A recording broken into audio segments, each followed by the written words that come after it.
This is Guardian Radio, your station for up-to-the-minute news, intelligent, interactive, and engaging conversation. 96.9 FM. The views and opinions of the hosts and guests are their own and do not necessarily reflect the position of the management and staff of Guardian Network. The aftermath of every social revolution brings about change. Cultural norms and landmarks shift as our minds and hearts expand beyond the familiar. To everything, there is a season and a time to every purpose in the land of the living. This is our time to renew, revive, and restore the hope lost to the busyness of life. This is our time to dig again and rebuild from the storms of our past on a solid footing that holds. Welcome to The Foundation. The Foundation. Foundation.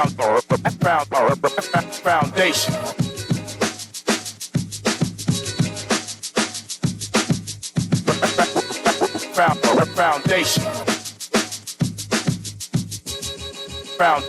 Foundation. The Foundation. Good afternoon, ladies and gentlemen. This is The Foundation with Howard Grant right here on Guardian Radio 96.9 FM. I'm so happy to be in your company on this absolutely, well, the day started off beautiful. Talk to me. It's still beautiful, but you get a little overcast, right? But it's an absolutely gorgeous day. I know it's the day before. I know a lot of persons are kind of thrown off because you're working today, but you got a holiday tomorrow. So I know you're trying to figure out how you're going to be able to navigate that. But I'm so happy to be in your company on this absolutely beautiful day. In the land of the living, we should always be giving praise and moving in the direction that we're supposed to be moving. And that's just what it is. Today, if you had an opportunity to be able to check me out on Facebook, if you had an opportunity to be able to check me out on Instagram or any one of the social media handles, and I know that you want me, Howard, do you have anything official just yet as it relates to social media? We're going to definitely work on that and introduce that to you so you can be able to follow and know exactly what the show has coming up. But as you know, we've been talking about this for some time. From the inception of the show, we've been talking about the kind of concept and idea that exists in this particular space. We've been talking about what we want and what our desires are as it relates to what the show should be. We've been talking about that, right? And the concept that I want to try to drive home to you is a concept that really talks about the inception of where we are. You remember, I always kind of try to pay homage to those that are before me and Warren McCartney and in his capacity and what he would have done, and being able to shift the narrative and the way or the approach that persons take in this particular space. And in doing that, I've always kind of thank you so much. I've always kind of been in this space to say, what happens after a foundation? What happens after a revolution?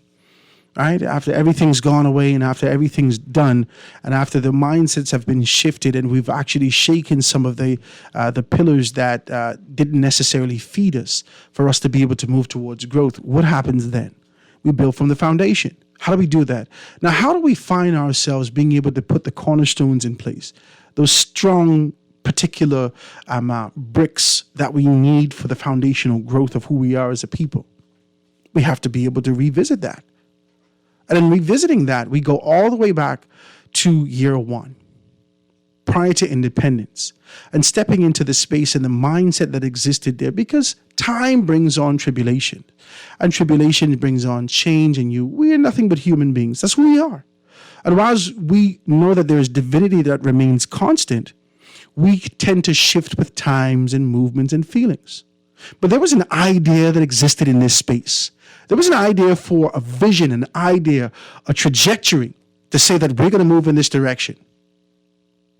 What better way of finding out whether or not we're on the path that we're supposed to be than engaging yesteryear? And you know what? Today, I have just such person in studio for you today. Now, if you've been following, like I said, you would know that I have none other than A. Loftus Roker in the studio with me today. And I kind of put a prefix to his name. I call him the Great. He said, no, Howard. You don't want to be called the Great. But, for us who are observing and continues to be able to talk about the contributions that men and women would have made of yesteryear, there are only some that remains buoyant, relevant, and still spoken of. And Mr. Roca is one of those persons. Mr. Roca, I say good afternoon to you, sir, and I thank you so much for sitting with me today. How are you doing today? I'm doing fine. Man, it's so wonderful to have you, and you're still looking, what Grammy say, you're still looking sprightly and young, and you're ready to go. Talk to me about it. How was your holidays over the past few days? Oh, my holiday was fine. I spent my New Year's Day in Auckland. You did? I usually do that every year Yeah. because I like to go into the midnight service. At your old church? What's your church? No, it depends on where I go to the church where most people are going. And so I went up and I like to hear Watchman, Watchman, what is the time? You know, we did that in 8 Mile Walk at the Anglican Church. I don't see no watchman, somebody in the back of the church. So you enjoyed that? Yes. Oh, man, that's wonderful, man. I'm glad that you, and you know what's amazing, I don't want to put your age out there. I think, I'll let you do that. But at your age, to be able to move around and still be able to be present, I think is a true blessing. Talk to me about it. Yeah, I am happy, that I am 87. 87 years old. Years old, and I still seem to know what's going on. But my whole point of life was I'm a Bahamian, and I want to be Bahamian. There must be something to an independent, sovereign country. They must have some kind of, you must be able to distinguish between that and a place where anybody could just go. If you could tell me any country in the world where you could just walk there and take over and do what you like, if you show me that country, I'd like to find it. You will go there too. Yeah. Because here in the Bahamas, we seem to think that anybody could come here provided we could get something from them. I don't want anything from anybody. I want to work for my living. This is how I want to engage you today. And ladies and gentlemen, we're going to take our first commercial break and get right back. But this is how I want to engage you today. I want to talk about the idea of sovereignty and the idea of what this new Bahamas would be as we move towards independence. And I know that you served during that particular time under the independent administration. And I know that whilst you may give some and keep some, there was an idea that existed within yourself, within your heart, within your spirit. And I just want to know whether or not that administration actually lived up to that. So we're going to take this commercial break, right? After we take this commercial break, we'll be right back and kind of dive into that. Ladies and gentlemen, if you want to be a part of that, I want you to do that. Please give us a call, 325-4316, 325-4316, or hit us up on the text line, 422-4796. That's 422-4796. Let's take this quick commercial break and be right back after this right here, 96.9 FM on The Foundation.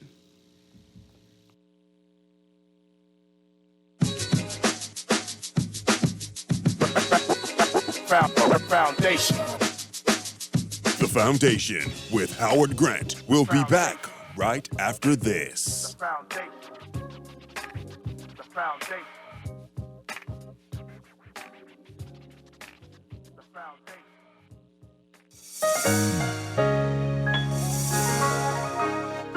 Fidelity, we're good for you. With so much going on in the world today, only accepting cash at your business can be risky. Let Fidelity offer you and your customers safety, convenience, and the flexibility of a fixed or mobile terminal. Take it with you, on the move and on the go, because business should never stop. For more details, speak to one of our business development officers at 356-7764 in Nassau or 352-6676 in Freeport. Visit our website at fidelitygroup.com or visit us at any of our branches. Fidelity, we're good for you.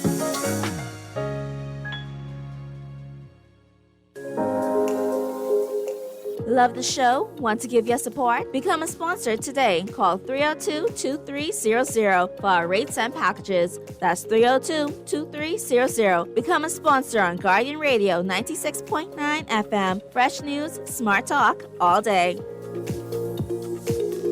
It's time to shift into focus. On Saturday, January 21st, 2023, Astute Talent Management presents its inaugural professional development conference under the theme Shift into Focus. Ever felt stuck at work, unsatisfied with your professional path, or just ready for new challenges? If you're ready for new opportunities and open to developing new skills, come and learn what hiring managers really want. Be in attendance. Join us free of cost at the Fox Hill Community Center, where we will shift into focus. For more information, visit www.mytalentmatters.com to register today. The time is now. Your day is today. Shift into focus. This is Guardian Radio 96.9 FM. Fresh news, smart talk, all day.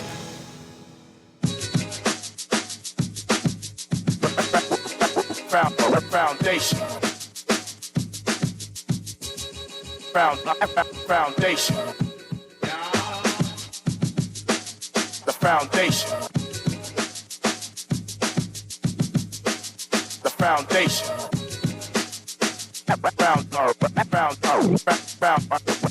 Foundation.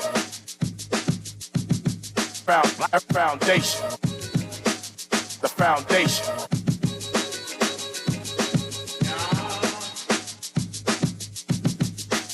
The foundation. Look at that one. Ladies and gentlemen, we are back right here on the Foundation, 96.9 FM radio, Guardian Radio. So happy to be with you. My name is Howard Grant in your company. And I know kind of when we open up the mics, you can be able to hear. There's definitely someone in the studio with me, none other than the incomparable, the most auspicious and listen, I don't even know what else to kind of attach to your name because the history and how people speak of you is so great. I'm truly humble for the opportunity to be able to speak with you. This is the second time that we sat together, and I'm truly grateful for the opportunity that I call and you say, yeah, Howard, definitely. So I'm grateful for that. But he's showing me pictures now, ladies and gentlemen. And if you were here, we got to be able to get you guys up online so you can see these. These are pictures. He's with the president of Tanzania. With the Queen, with 42. I think this Bush is 42, right?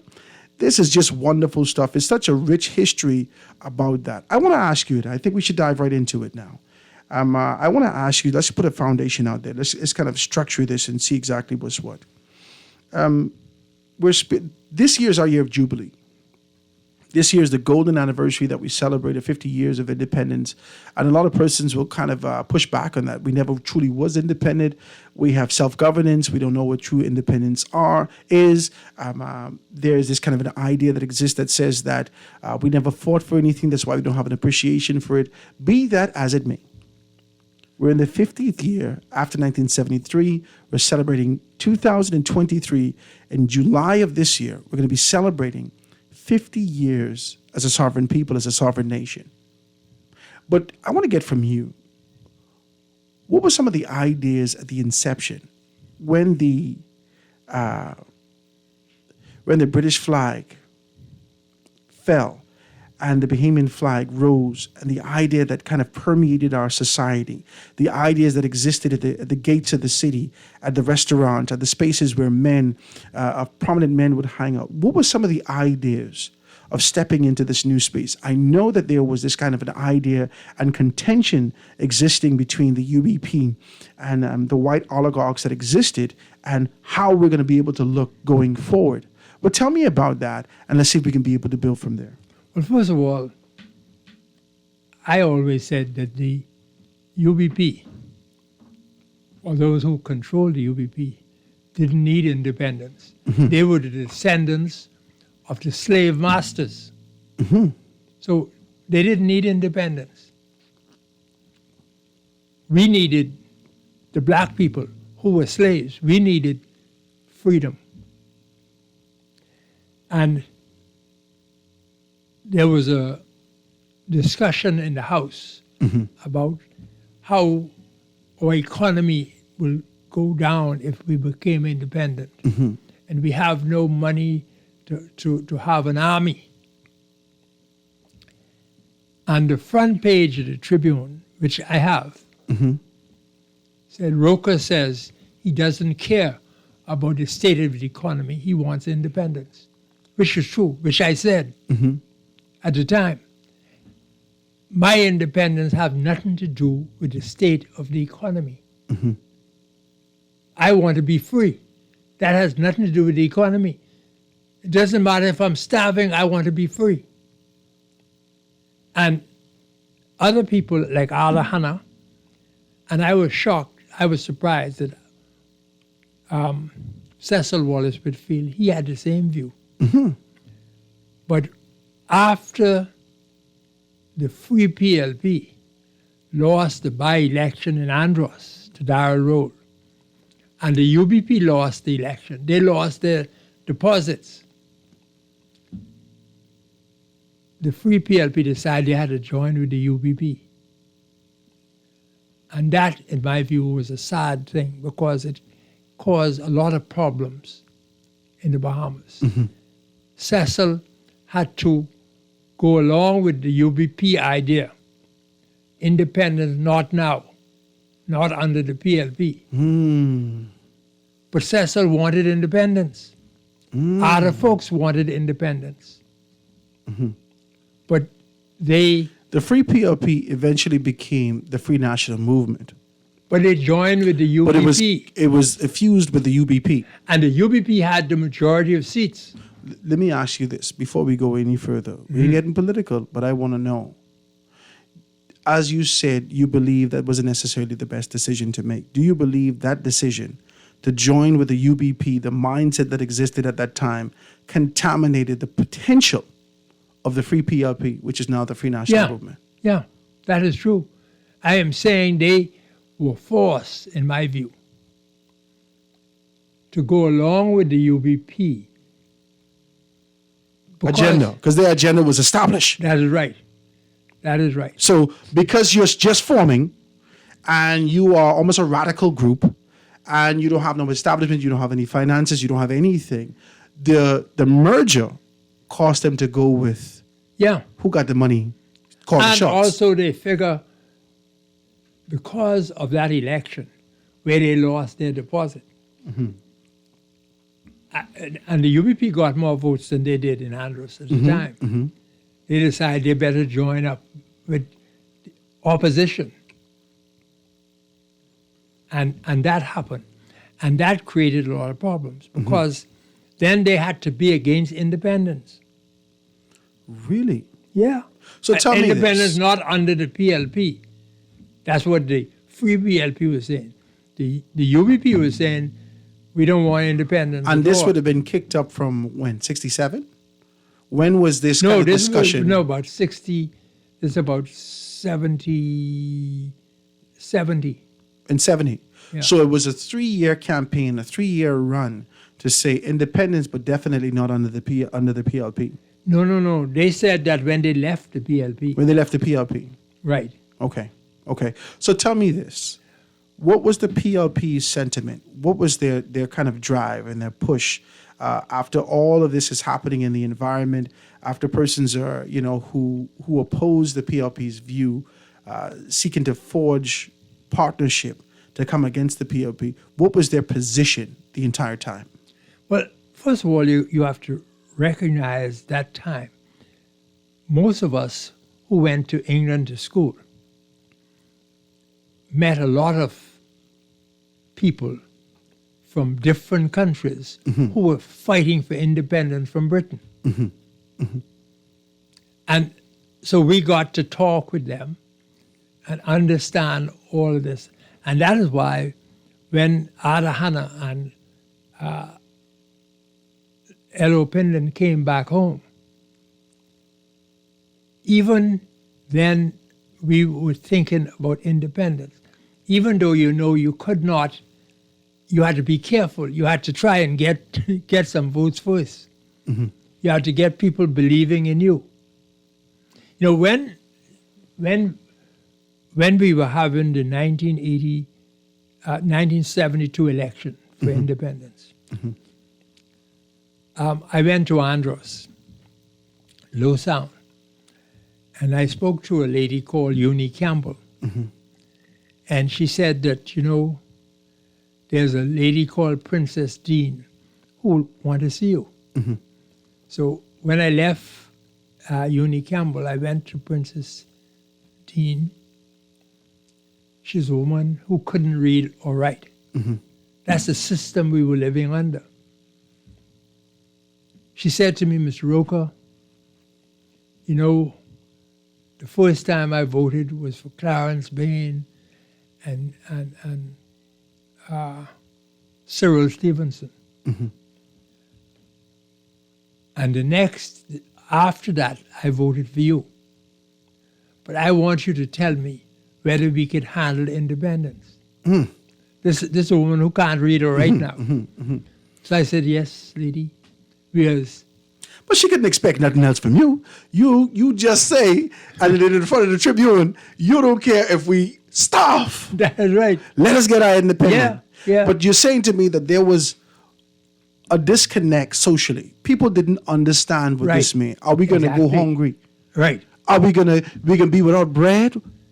And bearing in mind now that the white Bahamians control most of the Money, money and the businesses, everything. everything. So we were lucky if you owned a mom and pop store.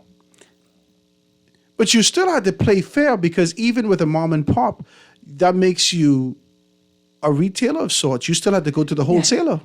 To the white You man. had to go back to the white man. Yeah, that is true. And I am saying that is why I got up in the house and said it didn't matter. The economy had nothing to do with my need for independence. If I starve, I want it. Who shared your sentiments? Arana, Arahana. Pinion did too. But and people don't remember this. In 1962, when I returned to the Bahamas from England as a lawyer, I practiced law with Sir Lyndon from 62 until 67 when he became premier. So he knew me. He knew me well. Most of what I was saying, they agreed with it. But one day I said to him, but why aren't you backing me up? Since you agree with me, why aren't you backing? He says, Loftus, you don't want to be prime minister. I want to be prime minister. You say what you have to say. I support you. But I can't say it because some of the fellas who you're talking about, I need them to support me. Yes. And if I get up, if I start this thing, I'm not going to get his support and I may not be premier. And he knew I didn't even want to be a minister. You had no aspirations for it. All I wanted to do was to be in Parliament, and not in the Senate. It just couldn't just be, because I feel like a lot of persons locally now, in this kind of an era that we live in, persons move towards this opportunity to be able to get in politics, right? So they want to get in politics because of the social perception. Oh man, I got power, as the MP, so forth. But where was your heart when you said to Pinlin, I want to be in Parliament. I don't need all these other things. I want to be in Parliament. Was your heart with the people to fight for your constituents? Yeah. Or was your heart with being able to create the legislation to see the country move forward? Look, financially, I was better off as a lawyer And well, I can tell you that today. than being in I can tell you that. Parliament. Yeah. Furthermore, I give you this case in 62. I ran in Acklands in 62. I didn't win. A white It's fellow be your won. own people, eh? My A God. white fellow won. Basil Kelly, who has no connection with Acklands. But he's a white man. He's a white man. So the perception is he got money. So I went up there one time, and in Crooked Island, a fellow who supported me came to me and said, look, the opposition have somebody with money, and he buying drinks and stuff for the people and all that. I'd like £40 from you so I could do the same thing for you. Because when we go to these bars, they buying liquor for their man. You gotta match them. And I gotta match them. I told him, I sorry to hear that. You'll be sober today. But I'm against that. You'll be sober today. I am fighting against that type of thing. I don't want anybody to buy any vote for me. I understand what you're saying, but I can't help you with that. Later on, I was sorry because I know that he meant well. He didn't need the 40 pounds for rum. He needed the 40 pounds for something else. Sound like it's 40 pounds, a little bit. Yeah, but that would have been for the whole campaign. Okay. The whole campaign. He's saying when at the bar, when they're buying liquor for their people, he wanted to be able to buy liquor for my people and all that. And I told him no. So tell me this. Your integrity was in place. What was your convictions? Your convictions was, I need to see Acklins at a better position. I need to be able, because you often refer to Acklins as one of the poorest islands in the Commonwealth. Still is. In the Commonwealth of Bahamas. Still is. It still is. But the trouble is, with us, part of our problem is, I say, I want to be better than you. And I've been to school, I'm smarter than you. So how could you have more money than me?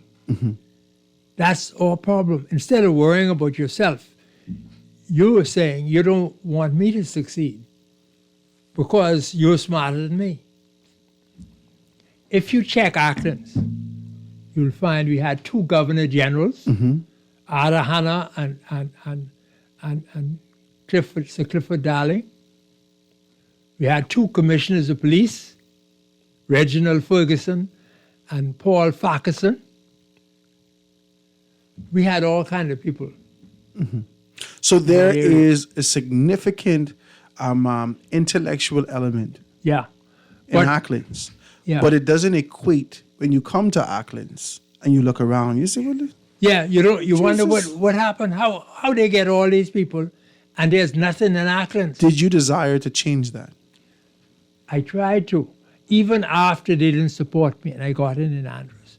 First of all, I tell them now, don't ask me for anything because the people I represent, the people of Andrews, they voted. You're telling your own Acklins people this? I'm telling my Acklins people this. Because once I got there... And they let you come back home? Oh yeah, they're happy when I was there. But the point I'm making, let us take the airport in Acklins, which is the most important thing ever done in Acklins.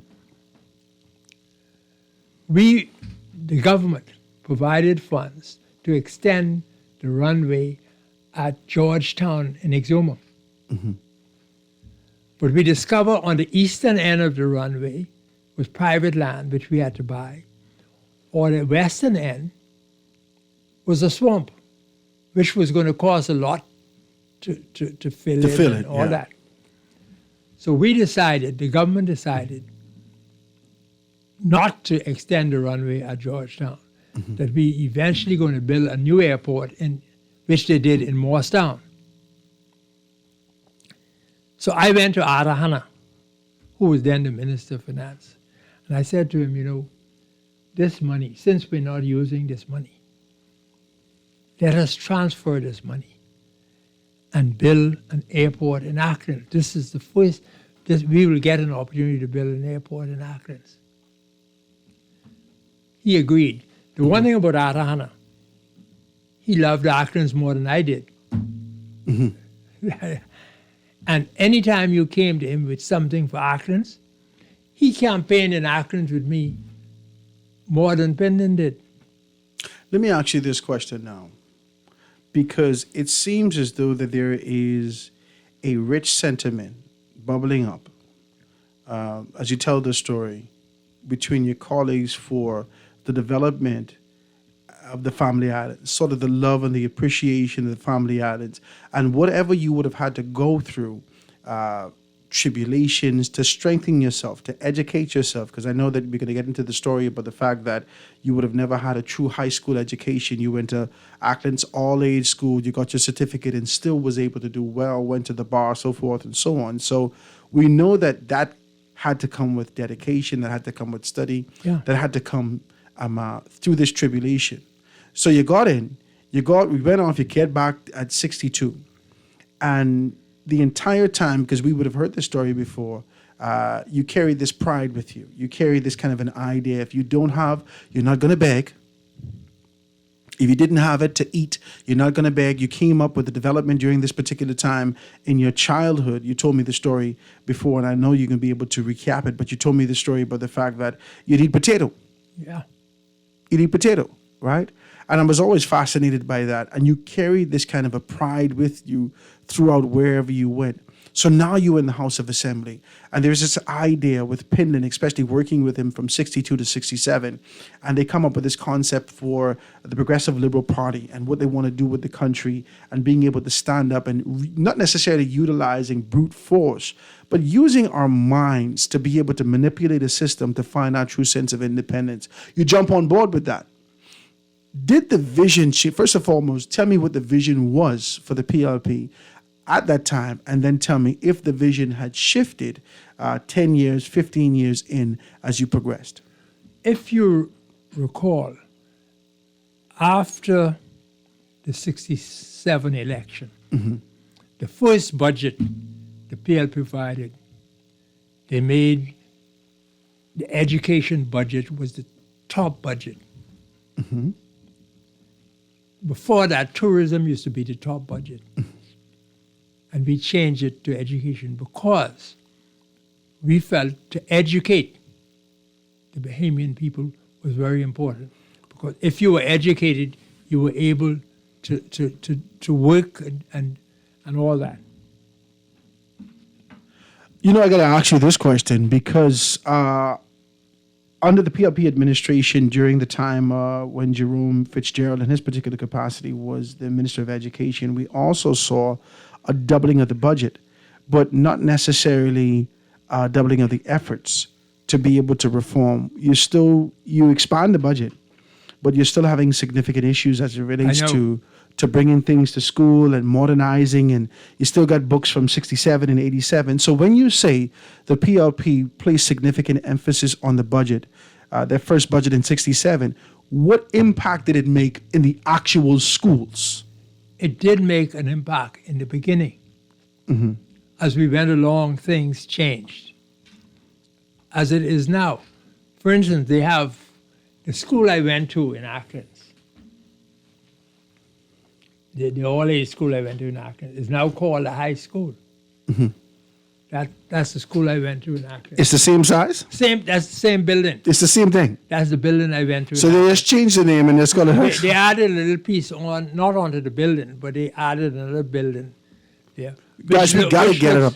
Which looks worse than this building. We got to get it up so you can be able to see. You got a Polaroid camera here. We got to get it up so you can be able to see. Ali, is there, you could be able to zoom in on this? Guys, please check us out on Guardian 96.9 FM. You could be able to pull it up, and I think you can see these stuff right there. But these are the pictures and everything. The problem is that you have to be determined. See, I tell you, I went to school in Ackland. I never went to high school. Cecil was the head boy in government high school, which meant he was a smart person. He's 3 years older than me. He went to England before me, and we took the bar finals together. It wasn't that I was smarter than him, but I was determined. I couldn't stay in England because I had no money, and I wanted to get out of England as fast as I could get out of there. Somebody attended when I was called to the bar in England. I was called to the bar in my absence. Kenneth Potter, who came here as a judge, he accepted my certificate in England when I was called. And brought it to you. And sent it to me. Sent it to you. Wow. I couldn't even wait for that. It's heavy what you say. The anchor here is determination. So your determination Yeah. led you to really excel in these areas. Did you see this determination in the Progressive Liberal Party in its heydays, in the inception Yeah. of the organization? Yeah. Not well. I don't know the inception of the organization, Okay. but during the time of Penland and Ada Hanna and those, people used to wonder why I could criticize Ada Hanna and Penland and all those. I was there to help sustain the PLP with them. So I didn't need, they didn't do anything for me. I was just like them. And that's why I wasn't worried about anything. Let me give you an example. Ada Hanna, the one thing about Ada, he was always with me. He campaigned with me in Athens. When I went to Andros, he went to Andros to campaign with me as well. So he was always campaigning. After the 62 election, he said to me, look, you already made your contribution. Get a seat in New Providence. Because all you need to do is to drive there with your car. Because it was expensive to travel. Exactly. And there was no airport in Athens. If you went by plane, you had to go by a seaplane, which was expensive. I could show you the cost. We at one stage, Ada Hanna and Samilo was up there with me. So you couldn't beat Mr. Kelly at all. No. Mr. Kelly probably had his own plane. Exactly. and no, but we had to send, Ada Hanna had to come back down for a case he had in court. And Samilo and Ada had to pay to get a seaplane to come and pick us up so they Wow. could come back. Because the mailboat went up every 2 weeks.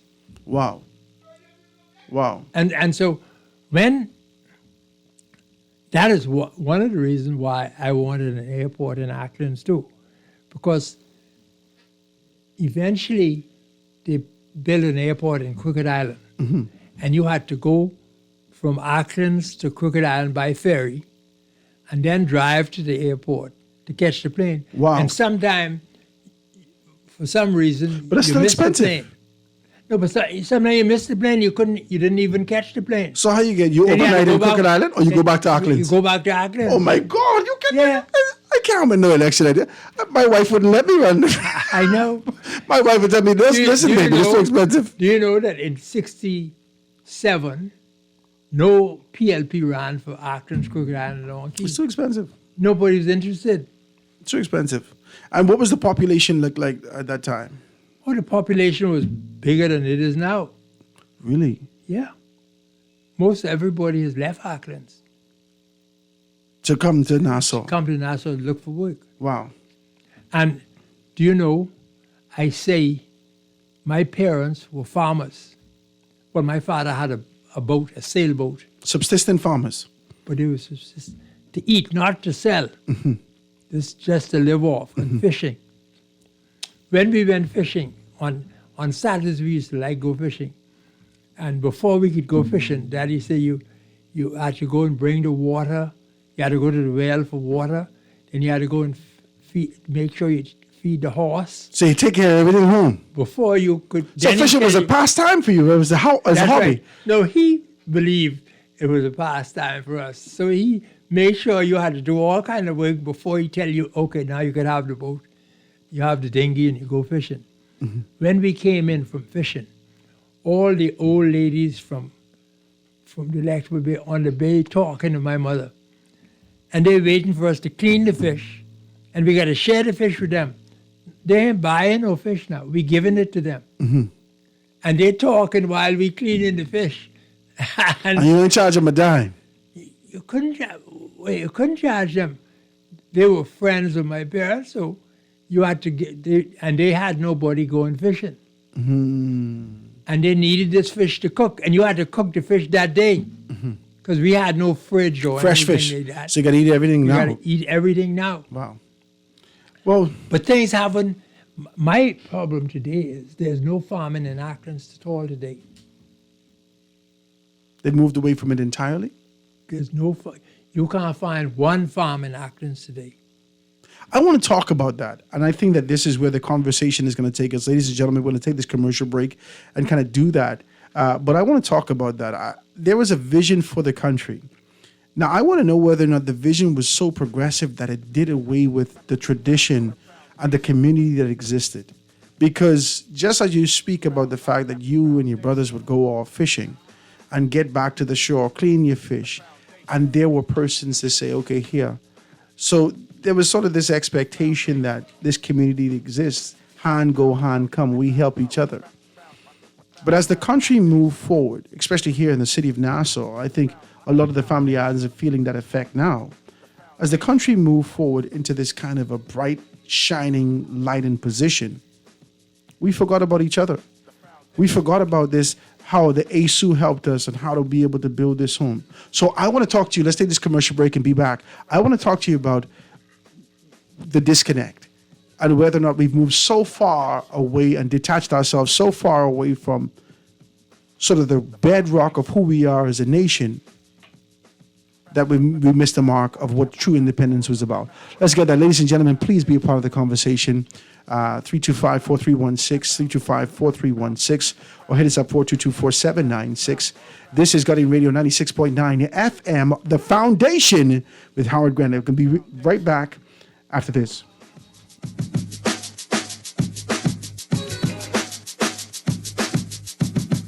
The Foundation. We'll be back right after this. The foundation. The foundation. The foundation. The foundation.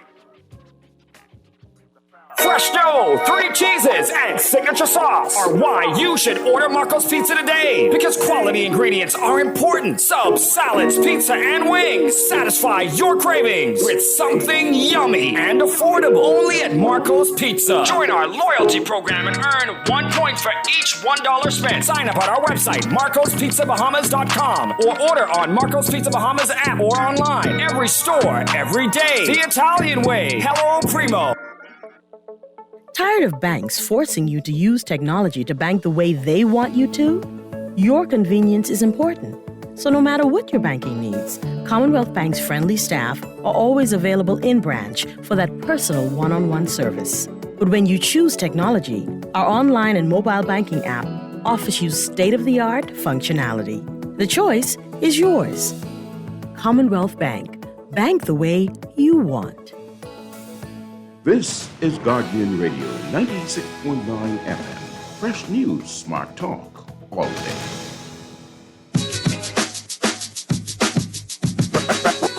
Foundation. Foundation. The foundation. The foundation. And we are back, ladies and gentlemen. This is 96.9 FM Guardian Radio. Howard Grant and your company right here on The Foundation. Having a great conversation today. I'm hoping that you're enjoying it. And don't drift off too much if you're driving your car. Because these conversations are very nostalgic. If you're born anywhere during the 80s or before the 80s especially, you know about the country, the nation that was, and sort of the ideas that existed in this kind of a space to see the country move forward. So I want to thank you so very kindly for that. I put something on the table.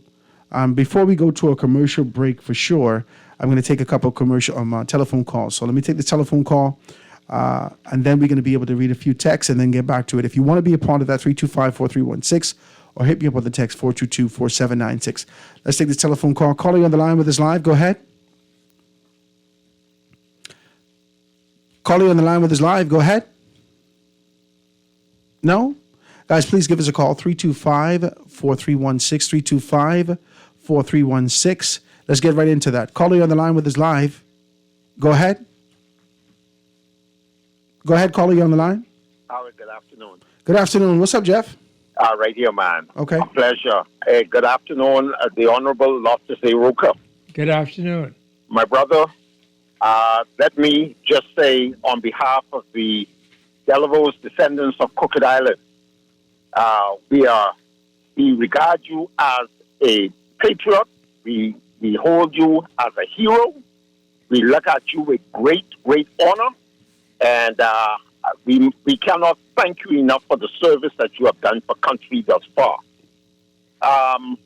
So many things that you have said, I actually pulled on the side and put a couple tears in my eyes because my father, who is now dearly departed, is a descendant from Majors Key, Crooked Island. And so many of the stories that you have told thus far, you know, you brought a lot of very good memories of the stories that he told his 7 children of his childhood in Crooked Island. We've had the opportunity to actually visit Acklins in Crooked Island. Yeah. We actually had the opportunity to actually visit some of the locations that he grew up in, even right down to the site where he would have lived as a little child. And I can tell you, the fishing and all that stuff, my father has told his kids the many myriad of stories of growing up in the islands. And unfortunately, so many Bahamians have not traveled to these individual islands to really understand the barriers and everything that our parents would have had to go through just in order to survive in the country. You said something so salient that prompted me to call, and that is, you know, so many persons who have helped to build the Bahamas actually hails from Acklins, Crooked Island. You know, that is true. And what is so you know, ironic about it is, you know, the scarcity of resources that they had at that time, but yet they played a very pivotal role. Yeah. From financing, from being lawyers, from everything in this country. I mean, I have no more but gratitude to what Acklins and Crooked Island has produced as far as this country is concerned. And we regard you as a national hero, sir.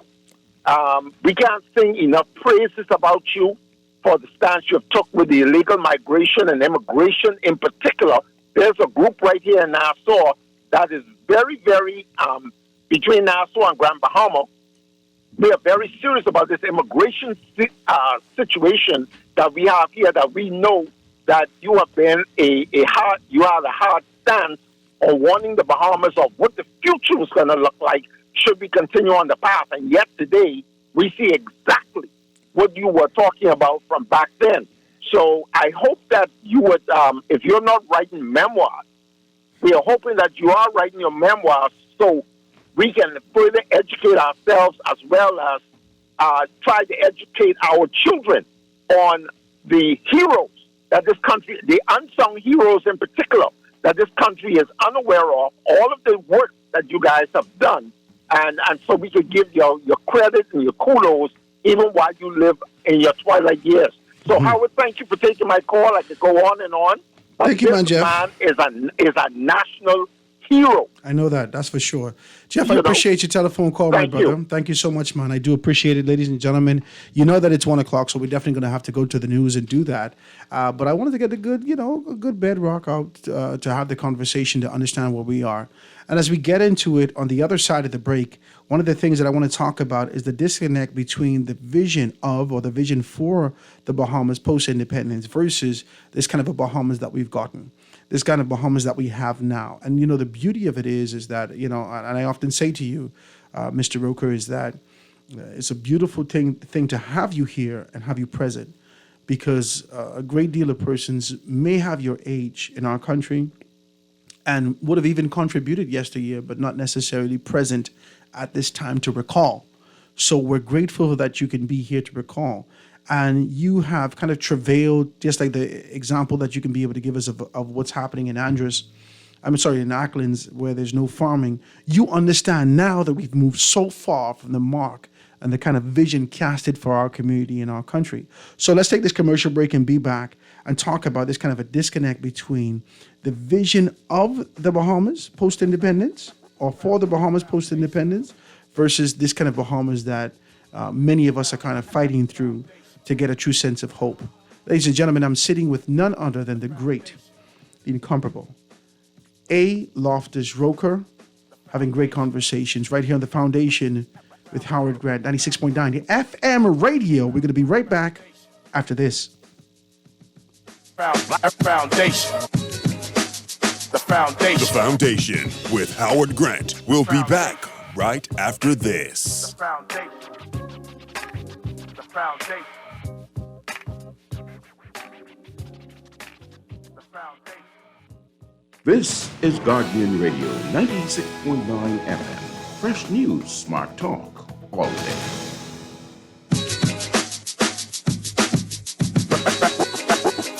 Foundation. Foundation. The Foundation. The Foundation.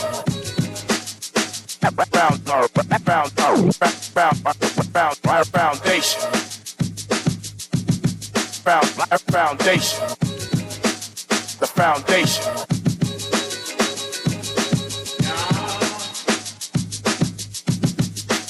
Foundation. The Foundation.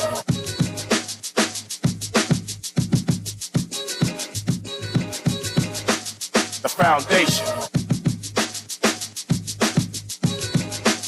The Foundation. The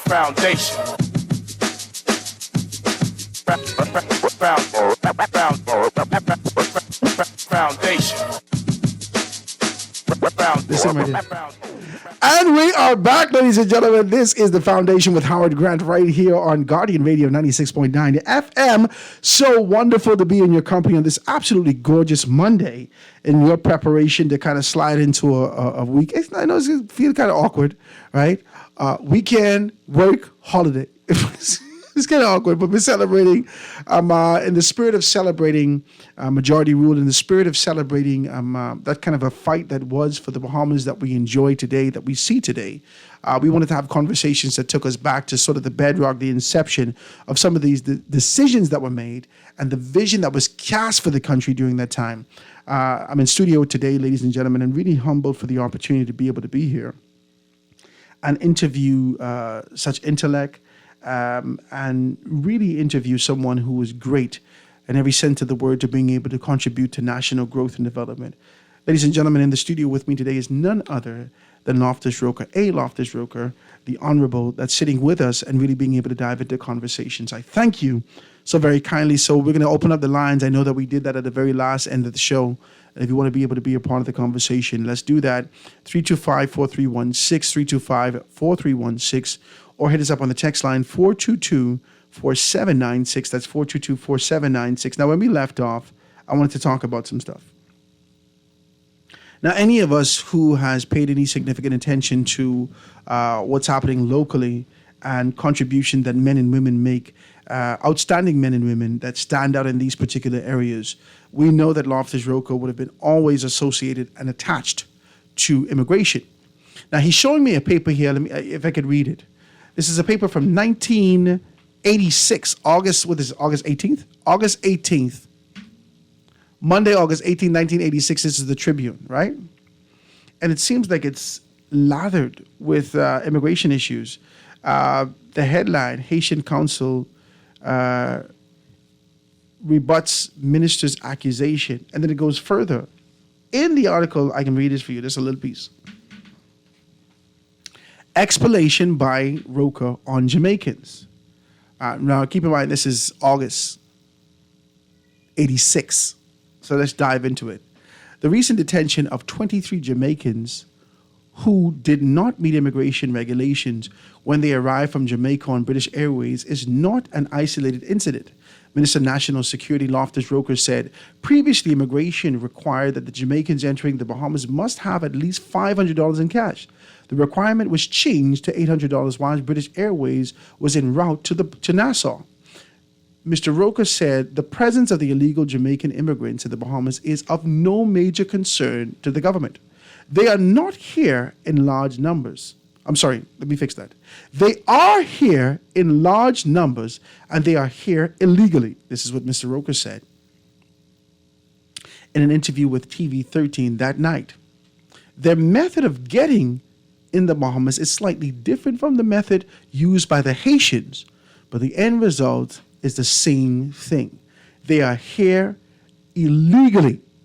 So let's go further and say that Mr. Roker said that the detention of the Jamaicans did not depend on whether or not they had the $800 or not. For some time now, he said that the economic conditions of Jamaica have been deteriorating, and the increase of numbers of Jamaicans that have been trying to leave Jamaica. Jamaicans, he said, come to Nassau by British Airways and ask to stay in the Bahamas for 2 weeks. That's the article from 86. And then in the exact same paper on the left-hand side, right here at the bottom quadrant, it says that 2 Haitian nationals were jailed for 30 days or such shorter time to facilitate their deportation after they pleaded guilty to illegally landing in the Bahamas. Mr. Roker, it seems like we've been having immigration issues for some time. Now, a lot of persons associate you with this kind of a pioneering of conviction and strength and that fortitude to be able to make some of the strong decisions to separate and to leave, to deport, and they still kind of herald you and say that you are the greatest immigration officer that the country is seeing. Where did this come from, this They kind say of a that fight? now. They say it now, but they didn't say it then. They don't say it then. Talk to me. But Bob, let me clarify another matter. We now hear each day talking about why is the Queen still head of the Bahamas? Why are we still having the Privy Council as head of our legal system? I say we didn't want that, but we left that because it was being said that if we appointed our own judges here, that they will take the white people land, they'll take the foreign people land and all of that. And so we deliberately left the Privy Council there to tell you, if you didn't like what the judges in the Bahamas tell you, you could go to the Privy Council who are independent of us. So there was this kind of an idea that would exist that what we saw happen in South Africa, right? This kind of an idea that we seeking independence would now reject the white entirely. Right. But we also, the question of the Queen, we all, two things about that. First of all, we wanted to show we wanted to leave in the Commonwealth. Mm-hmm. And the Queen was head of the Commonwealth. So we kept her here. There was an article in an English paper just before we went to the Constitutional Conference.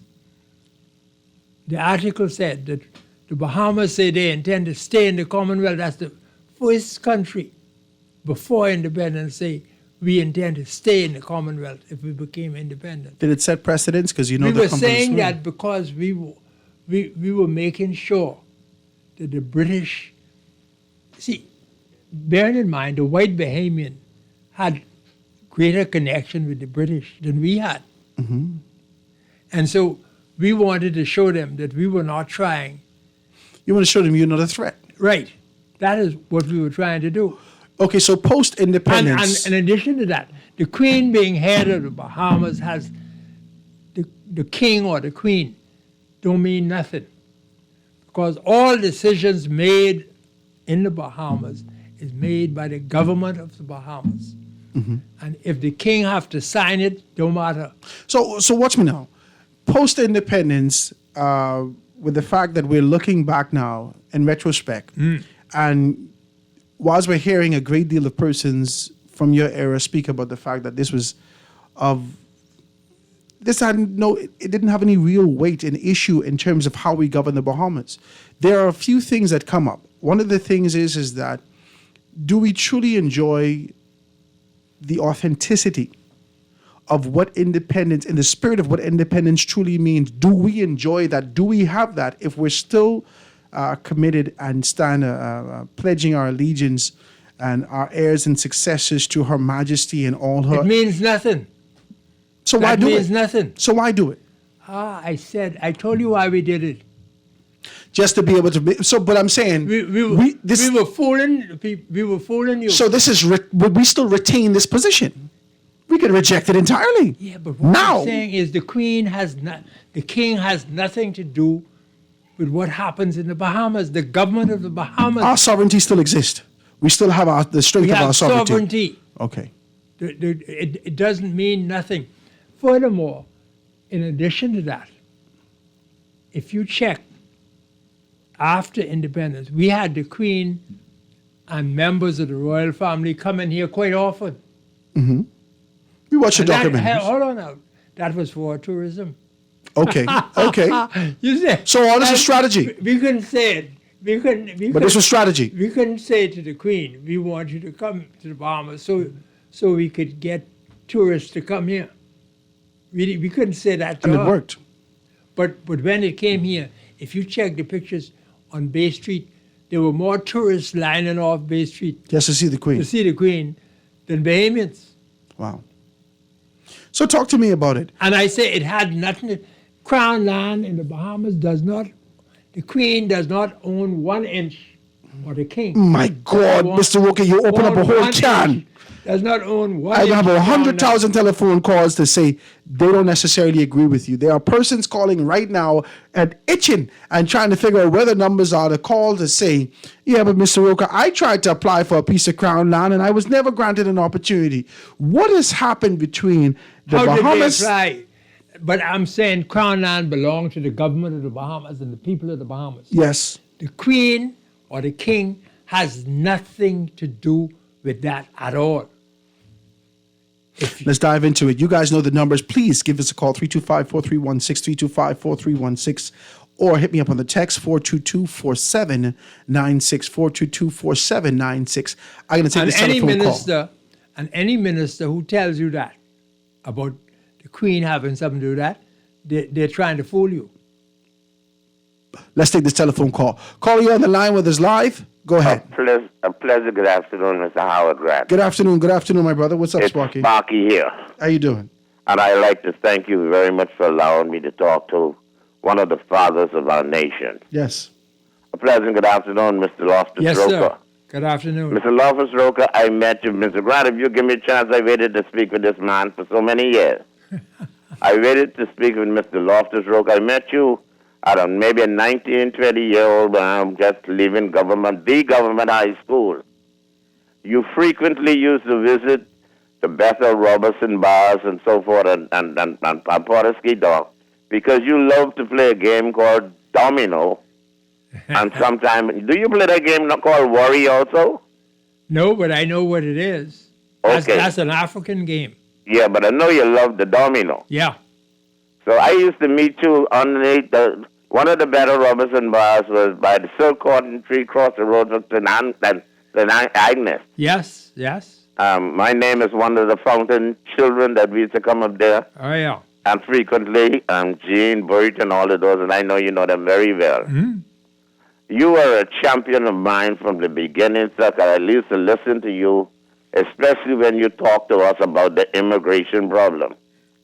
For some reason, all of these millions of years, nobody listened to your voice. You were like a man, like John the Baptist crying in the wilderness, telling us what was going to happen to us.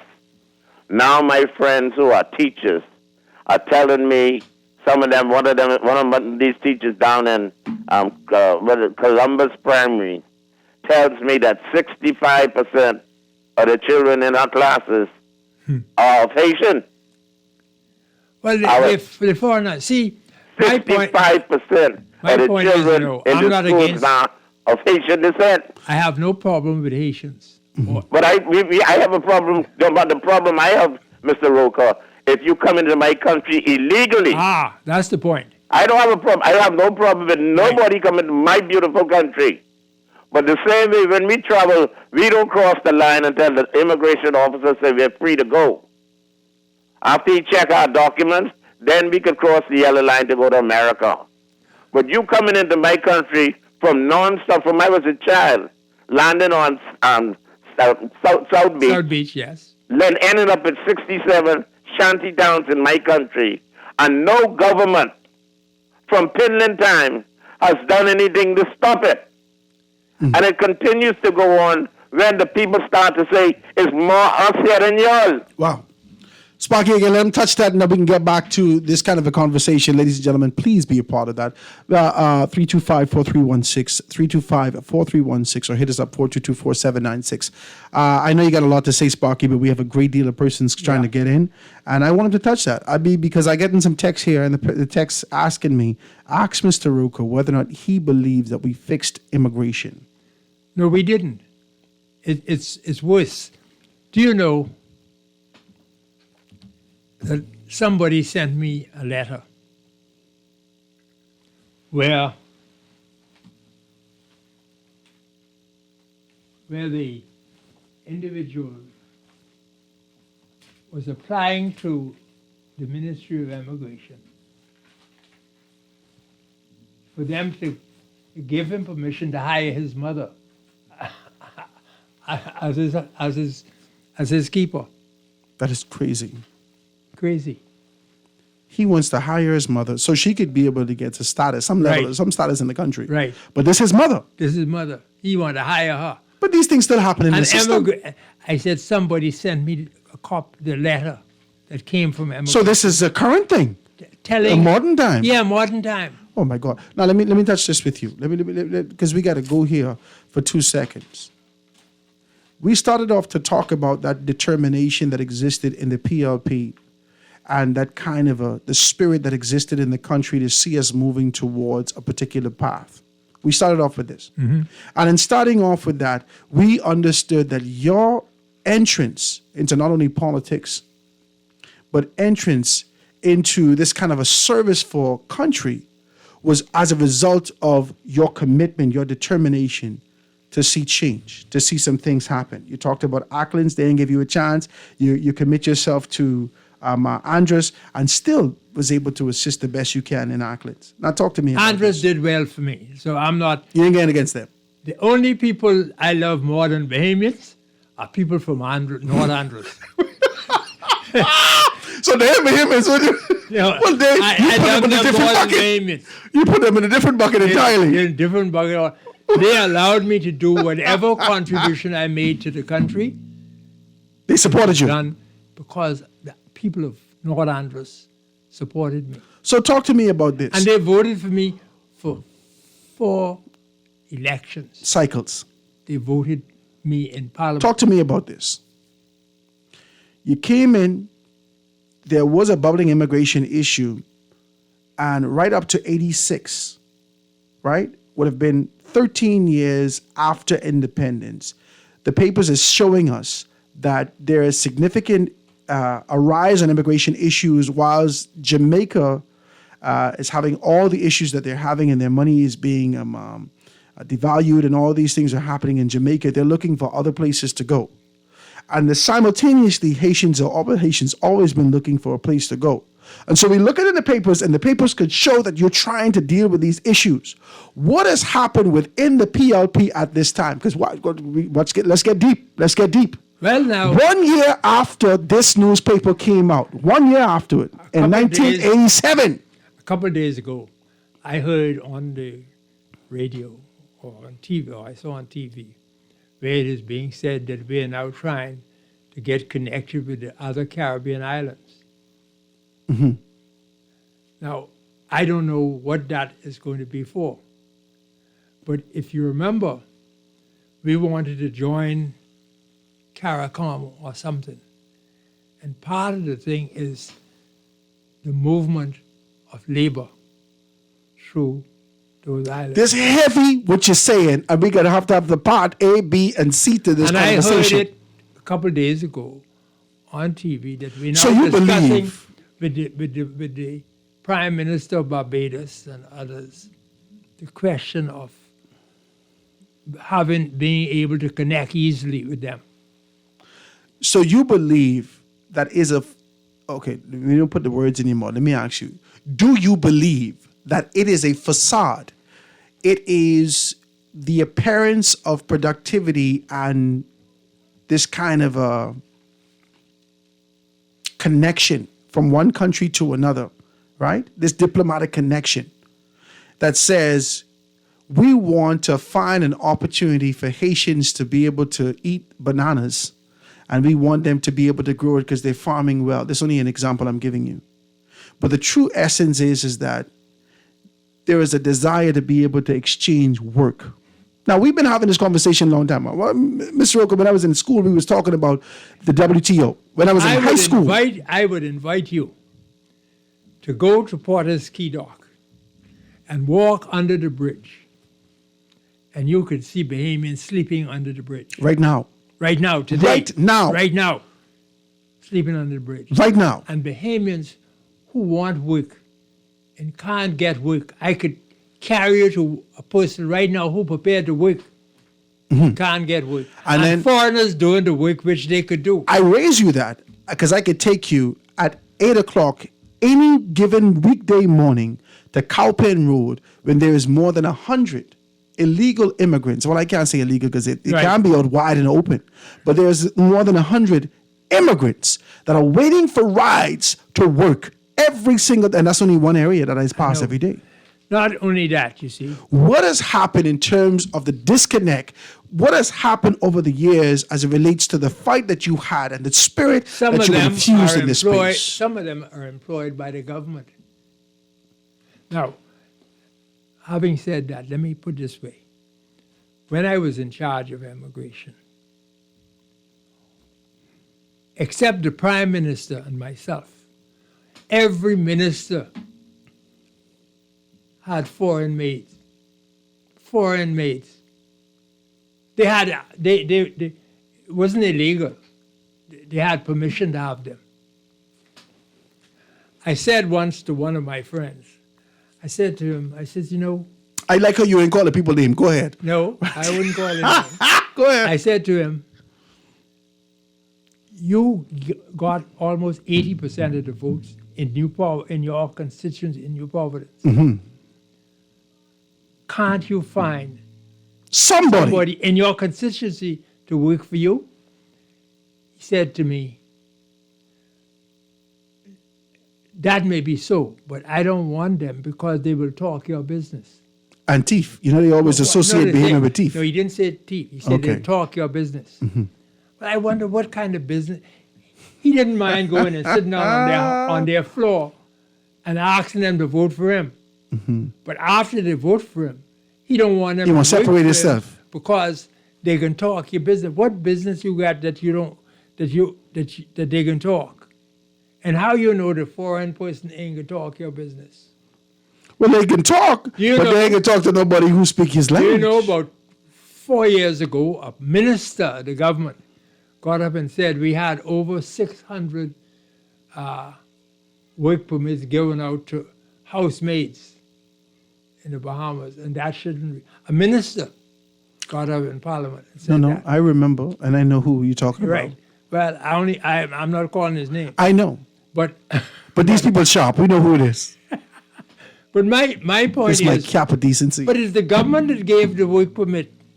Now let's do this. Let me read a couple of these texts. Ladies and gentlemen, please, 422-4796, 422-4796. And let me take a couple of these telephone calls, 325-4316. Let's read it. Let's read some of these texts. It says 50% of the private schools is Haitians and 60% are foreigners and getting scholarships, right? Let's be able to read something else.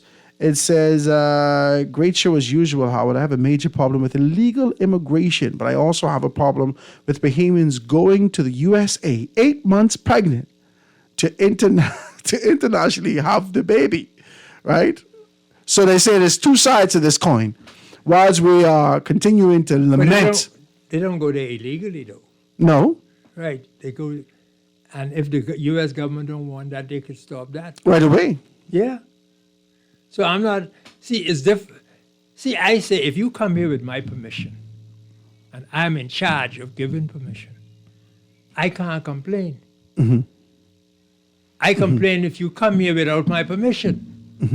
Let's read the next text. It says, Howard, please ask Mr. Roker, what is the rationale for a permit to reside? So it says, met a Haitian national with a permit to reside in the Bahamas and expires this year, but the period was unemployed. Why would they receive such a permit? I don't know, but the government could give you that if they, obviously, they think they could give you such a permit. Okay. Can you please ask Mr. Rocha his thoughts on changing the governmental system so we can vote for a president instead of the prime minister being the leader of the winning party? Why do you want to vote for a president? See, my problem about... They want to change it to a republic system. Right. But if we look at the American system, you know, I don't see anything so great about that. No. And so I don't know. There's no system that we could look at to kind of model our way after because every system has its flaws. Yeah. Yeah. Every system has its flaws. And I believe that the core or the rationale associated with why people want to move away from... If you got a president, you think you're in trouble. My God. You think the prime minister now need to have his people with support. Support. The president now. He need nobody. He need nobody. He's God unto himself. Exactly. And we've seen examples globally. Examples like that. So I'm not sure because Barbados won this. Prime Minister Mia Mottley has been speaking of it, and she get a lot of... I went to school in England with her father. When Sir Lyndon died, she came here to his funeral. She came here to his funeral, and we sat together. I know her. Mm-hmm. But Barbados, you know, is called a Little England, you know. Mm-hmm. They call them a Little England. I don't mind what they do. I don't know what their conditions are. I know what my conditions are in the Bahamas. And I say, just to say you want a president, I'm not sure. Do you believe it has more to do with her legacy than the forward movement of her people? I don't know. See, again, you see, our system, I've been all over the world. Mm-hmm. The only two countries I haven't been to is New Zealand and Australia. I've been all over the world. I've been to Haiti. People don't know that. Mm-hmm. That is why I say no Haitian boat leaves Haiti without the knowledge of the government of Haiti. Absolutely. Everybody know that. Everybody know that. So what you think? And then when you catch the fella, they got to tell you when you could send him back. So you got to pay to keep him in Fox. It's a hold him for a little while. You got to care to keep him there. And then you have people here saying we're inhumane to the Haitians. When I arrested some Haitians in Bimini, the children, I sent them to the girls' industrial school, the children, because I didn't want them in jail, mm-hmm. because they didn't do anything. I didn't blame them for anything. Mm-hmm. The people here complained that I was locking up the children. What are you going to do with them? The parents, we have them up in Fox Hill. What are you going to do with them? We send them to Sandlands. People often compare one of the most radical, or I don't know, how do you describe him? Whether it's radical, whether it was determined, whether it was this kind of a convicted ministers that we would have had, and he wasn't even a minister at the time. He was a minister of state. People often compare Granville McCartney in his capacity under the Free National Movement. I think that was in, was it 2007? During the 2007-2012, right? And he would have taken on a position of being able to kind of deal with immigration. You would see him out there in his attire, in the immigration attire. I don't know. I mean, I feel like some of this was for theatrics. My problem. He's my guy now. He's my boy, right? I know. I'm not talking about him. Yeah. But I talking about another minister who was seen on Paradise Island with the immigration officers catching illegal people who were working there illegally. Mm-hmm. I say this today. Any minister who you see out there catching illegal immigrants should not be a minister. Come on. That's heavy what you say. He doesn't know what his job is. That's heavy what you say. His job is not to do that at all. His job is to set policy and to have it. My God! So if you see him out there catching an illegal, you don't know your job. He shouldn't have that job. He doesn't know what he's doing. My God. That Ladies is and what I gentlemen, say. please hit me up with the text because we got one line working 325-4316. We're definitely going to make modifications. Fix that. We can fix that. 422-4796, 422-4796. Let me see if I can be able to read this. He says, great show as usual, Howard. The major problem is illegal. Okay, you read that. He said, but the intention is the same. The intention is the same. Okay, let's get back to something. It says, how come we have Chinese all over the town lately? We should have no illegal immigrants in the Bahamas. None. Through No every- matter where they come from England, from America, from Australia, from wherever, or France, or Germany. If they New Zealand. If they're illegal, they should not be in the Bahamas. Point blank. It says, best interview yet, Howard. I wish most of the parliamentarians would have the guts to stand up and speak and act in integrity for our people's advancement as job number one. You're the man, Mr. Roker. No matter, they learned from me. When I was standing up talking, they were telling the Prime Minister to fire me. Right off the top. Say, because I am acting without permission from him. Do you and think... how did... I can do this to you. Before you go far, let's watch this. Let's stay right in this little area right here. Do you think, just like the minister who's out there arresting illegal immigrants, whether in Paradise Island or whether in the back of the bush somewhere, do you think parliamentarians who have this kind of a fear of standing up to the powers that be, do you think they should also not be parliamentarians because they don't know their job to be able to speak with a kind of conviction for their constituents? Yeah, but the point is that they were voted in there. That's what I'm saying. And they convinced the voters to vote for them. But when they get there, the first thing that we would have So heard... the next thing is the next election, you end up voting them out. That's why we keep getting... Back and forth. Back and forth. Now, but what I'm saying to you is that after the people would have put you in, after you would have heard this kind of a cry from your constituency that you are the man and we need transformation in our constituency, they put you in there, and the first tribulation that comes to the forefront, and then you shove a mic into one of the parliamentarians' face, the MP's face, and they say, well, you know, I don't want to answer that question, or, well, I can't do anything about that. What you want me to do, lose my job? So we hear these things, and then we got to get rid of you next time. I didn't go in Parliament to get a job. Okay, talk to me. That's the problem. You were straight. I didn't get there to get it. I was able to work before I got there. And my problem is that we're hypocrites. Too many of us are hypocrites. Once I was on Potter's Key playing dominoes, and a prime minister was out there, and somebody must have told him I was there. So he came and he shook my hand and we, talked for a minute or two.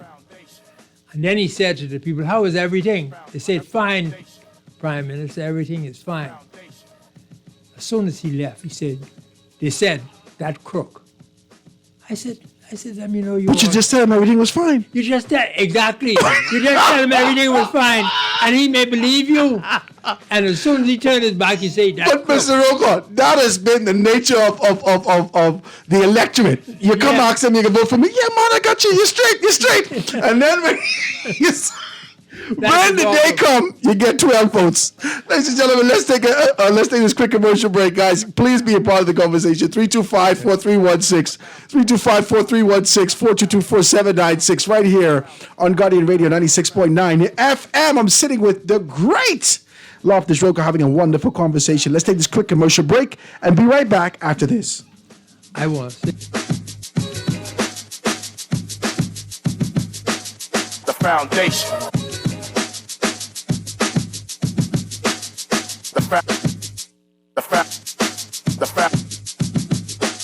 The foundation.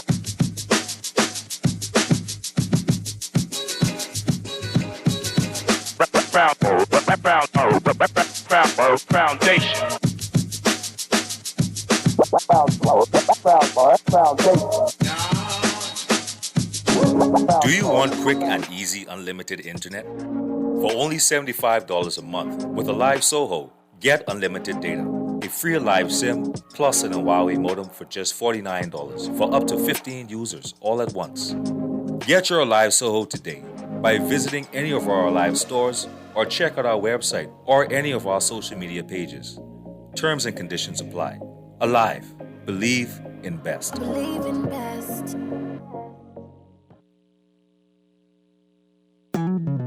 Here we go. J.S. Johnson Insurance Agents are the best.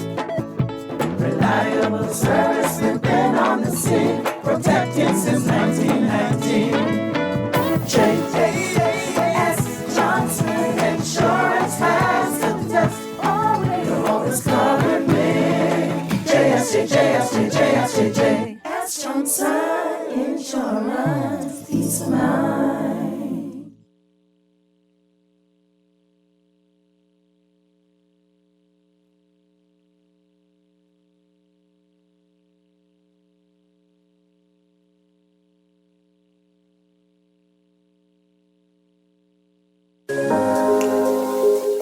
Love the show? Want to give your support? Become a sponsor today. Call 302-2300 for our rates and packages. That's 302-2300. Become a sponsor on Guardian Radio 96.9 FM. Fresh news, smart talk, all day. Always on the go? Missed the show? You can now listen to Guardian Radio talk shows anytime, anywhere on Spotify and YouTube by searching Guardian Radio 96.9 FM or by entering the name of your favorite show. You can also listen by logging on to GuardianTalkRadio.com and clicking on the podcast tab. Guardian Radio, continuing to provide you with fresh news and smart talk anywhere, anytime, all day. This is Guardian Radio 96.9 FM. Fresh news, smart talk, all day.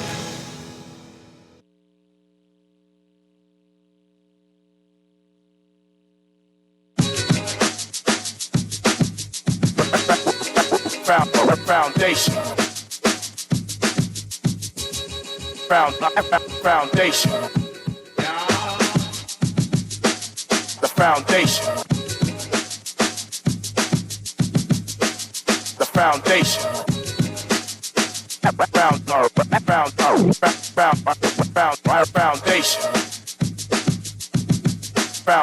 Foundation. The foundation.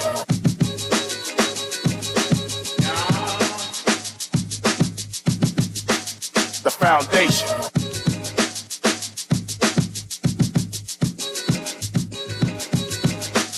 The foundation. The foundation. The foundation. And we are back, ladies and gentlemen. This is Guardian Radio 96.9 FM with Howard Grant and your company on The Foundation, having a great conversation with none other than Loftus Roker, really being able to dive into it and trying to find out where we are, where we were, and whether or not we're on the path to be able to make a few things happen. I see that you sent me a lot of texts. I got a great deal of texts. Somebody say, Howard, please stop cutting off Mr. Roker. All right? Let him finish his thoughts. Okay, no problem. We'll be able to do that. But there's an interactive conversation, and, you know, some things pop up, and we want to be able to do that. So give us a call, 325-4316, or hit us up, 422-4796, to be able to do some stuff. Let's read it. It says, Mr. Roker, how can we fix this Haitian issue? Did you have to deal with being labeled a hater or xenophobic minister when you dealt with this issue? We have to fix the immigration problem, not the Haitian problem. We have an immigration problem. And anybody coming into the Bahamas illegally ought to be sent out. As simple as that. But do you know, I say that we have a lot. There was a girl from Auckland when I came from England who came to me. She wanted to buy a lot of land in Sunshine Park.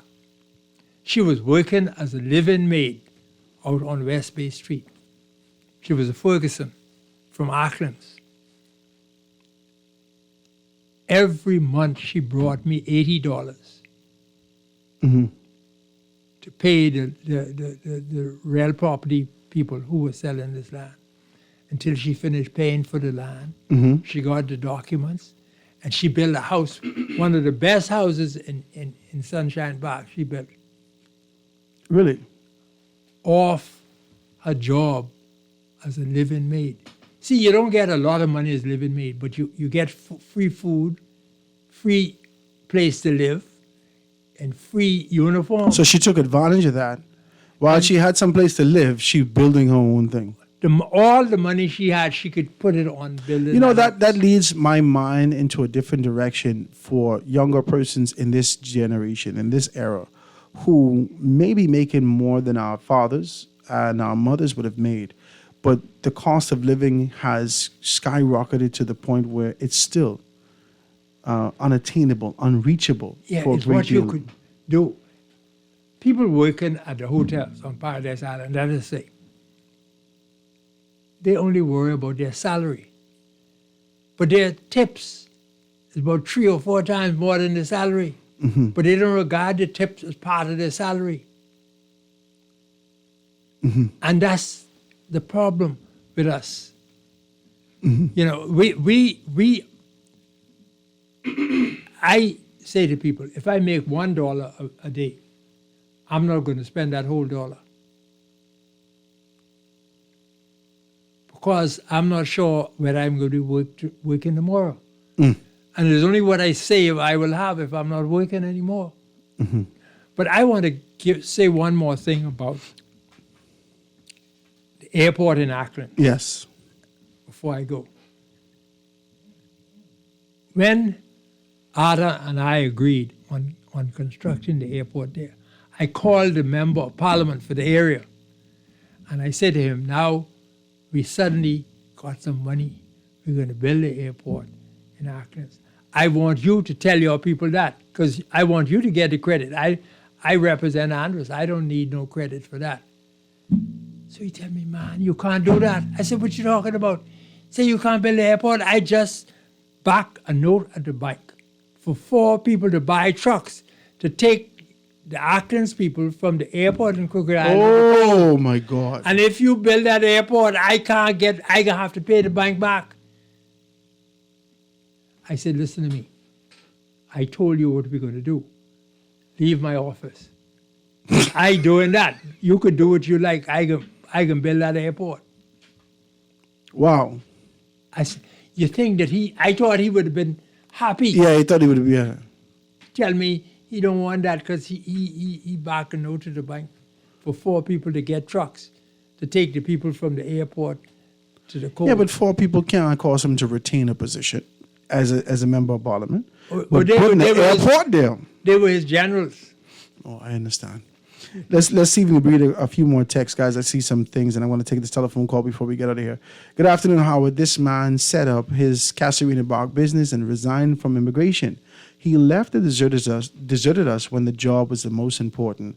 He used his government position to lobby his private Casuarina business.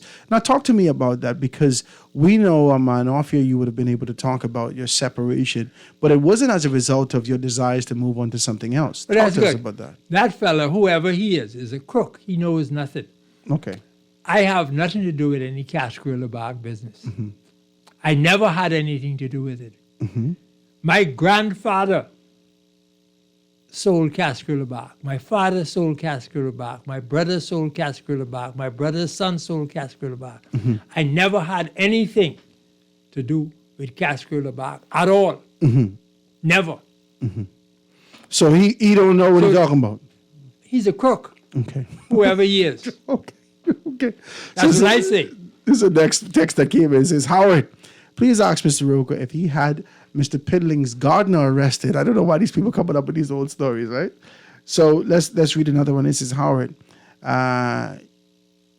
have one of the last old gods who have his political common sense. Sir Lyndon respected him because he was a man in every sense of the word. The only other person who can stand with him in their convictions and be prepared to go down for what they believe was right is Hubert Ingram. So these are what the people said to him. It says, would you ask Mr. Rocha if on his views of the FTX debacle? What are your views on that? I don't get into that kind of business, so Okay. I don't want to say anything about that. Okay. So it says, so this fella says, please put some respect on Mr. Rocha's name, please. The great honorable Mr. Rocha, the great honorable A. Loftus Rocha. So there's a great deal of respect that persons have for you. And these texts just keep coming in. So let me just even take a telephone call. Caller, you're on the line with us live. I'm going to give you a few seconds because I know there's some more persons coming in. So caller, take this telephone call. You can come in. Welcome to the show. Caller, you on with us live? No, let's see if we can take a next call. If you want to give us a call, 325-4316, 325-4316, or hit us up with a text, 422-4796. So he says, Bahamians as living maids are now a thing of the past. Right? Yeah. Hold on. You know what's heavy here? It didn't say that living maids are a thing of the past. It says that Bahamians as living maids are now a thing of the past. That is right. Wow. That is right. I think it's become very complicated over the years. No, but Bahamians could live. See, what I'm saying is now, Bahamians can't get that job. I told you about a woman who built a house off the money she made as a living maid. Mm-hmm. She couldn't do that today if she was around because she couldn't get a job. No, and she couldn't afford the property, $80 a month. Foreigners would, no, don't. She could afford that. $80 could afford it. Mm-hmm. See, our problem is, I see people talking about Crown land, right? Mm-hmm. You get Crown land, but you don't really want it. You want to sell. Some fella come to you and say, look, man, let me give you something for this Crown land, and you give it away like that. Mm-hmm. We ought to try and take care of ourselves. We want other people to take care of us. I don't want anybody to take care of me. But you know what? And I see this call, give me 2 seconds. You know what? In this last few minutes, I want to say this to you. I've often said that the slogans, the mottos, the ideas, that kind of a branding that came from the PLP during their time, that doing all the heavy lifting, wiping every tear, easing the burden, and all these things that you would have said to the Bahamian people, especially the Bahamian people that you and your university education and many in their university education know that the average Bahamian man did not do. This idea of grassroots that existed at this time. I feel that branding took advantage of a great deal of people. I say all jobs in the Bahamas are available to Bahamians, should be available to Bahamians. All jobs. Unfortunately, we didn't sell that quite like that. We say office jobs should be available to Bahamians. Mm-hmm. And you sort of do away with agriculture? So garbage collection. That was looked down upon then. Right. But what I'm saying There was a transition. All jobs should be available to Bahamians, from the top to the bottom. Mm-hmm.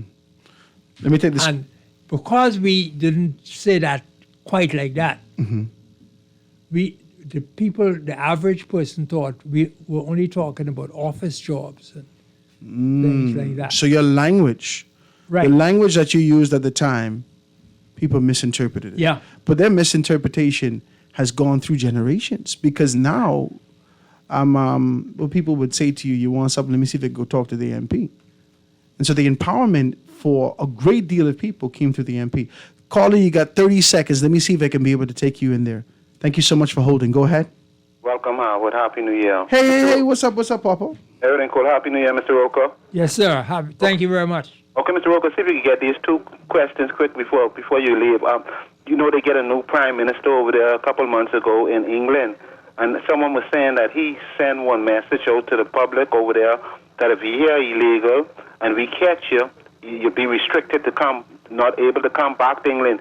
Did you ever try to do something like that when you was the minister, or you think we need to start something like that? Oh yeah, that happened. That under our system, that happened. You don't need that's a law here now. Yeah. So these people they getting catch illegally and they go and they coming back. So you're saying they shouldn't be able to come back? That is right. Whoa. You hear that, Howard? I agree with him. We talked about this before, Papa. I don't think they should be able to come back. If you come here illegally, you have to be able to. If it happens in the United States of America, if you get married in America right now, and Papa, you know we ain't got no time for it. You get married in America right now, you still to American woman, man, whoever. You have to go through a process where you have to go back to your country. Okay, one last thing, Mr. Roker. Before we did vote out that last government, the Free National Movement, they did pass one law in Parliament. Either enforce the law or pass the law that on these boats, these fishing boats, that only Bahamians would be able to catch fish, snorkel and all that, and no foreigners. But you had some business people making noise about it. They say they need the foreigners because they saying some Bahamians are lazy. I think that was a good thing what the former government do. Do you think that's something where we need to enforce, restrict certain things for just Bahamians to work over here to do? Even if the foreigners get married to that's the on the Bahamian books now, man. That's on the books now. That's for Bahamian to do. I'll hang up and listen. Thanks. That's on the books now. Yeah. If you go to Portuguese Dock, you see some foreigners walking up and down there, though. Mm-hmm. And the way they do that, they get connected to a Bahamian. If you'd like to make a call. Mm-hmm. Well, Mr. Roker, let me see if I can read a few more of these before he says, Howard, you don't have to read. Just say LOL. How come you could let Mr. Roker call someone a crook, but you can't say Simon giving people electrical shocks on their conus? The indecency of your text is rich, sir. You need to stop. Mr. Roker, I want to say to you, thank you for affording me an opportunity to be able to sit with you. I believe your transparency in this time, especially as we prepare ourselves to understand what's going to happen in the next dispensation of the Bahamas. In the next 50 years, what we can look at, I think it's very important that we kind of review over the past 50 years, have we moved away from our convictions? Have we moved away from the mark? Have we moved away from our vision and position? And I believe that engaging you and others like you in these kind of conversations sort of reminds us, just like Jeff would say, it gave us this kind of nostalgia to remind us where we are. And hopefully it really kind of jolts us, gives us that electrical shock, to use your reference, to really move towards the country that we want to see. So I want to thank you for being able to give me this time. Thank you, man. I thank you so kindly. You want to say a couple more things? No. You didn't clear everything up. No, we can't clear everything up. Just you can put in your booking. Yeah, we can't clear everything up. But I believe Bahamians ought to decide that this is their country, and they need to make sure that they develop their country. Don't wait on the Chinese or the Japanese or the Germans to come and develop your country for you. You know your country better than the foreigner. It's heavy what you're saying. And I want to add to that, the politicians need to stop beating this kind of an idea of incapability into the minds or the subconscious of the Bahamian man and woman. They got to stop that. Bahamians could do it. I said let me give you an example. When I went to England, I flew from Oaksfield on Pan American Airways to Miami. I went from Miami to New York on a train, from New York to Southampton on SS Mauritania cruise ship. When I landed in Southampton, I had £8, 10 shillings in my pocket. Mm-hmm. I went on a one-way ticket. Mm-hmm. I couldn't come back if I wanted to come back. You had it. I had it. 3 years later, I came back as a lawyer. My God. Ladies and gentlemen, it talks to you about the determination and the spirit. This is where this kind of a spirit of resilience exists.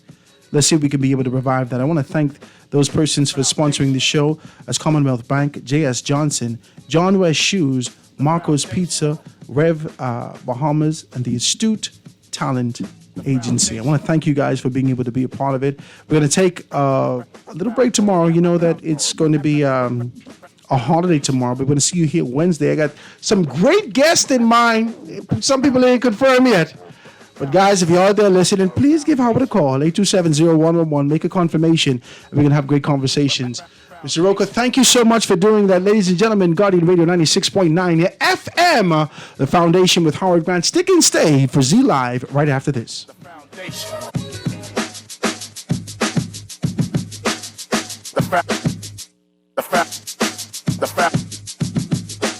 The foundation.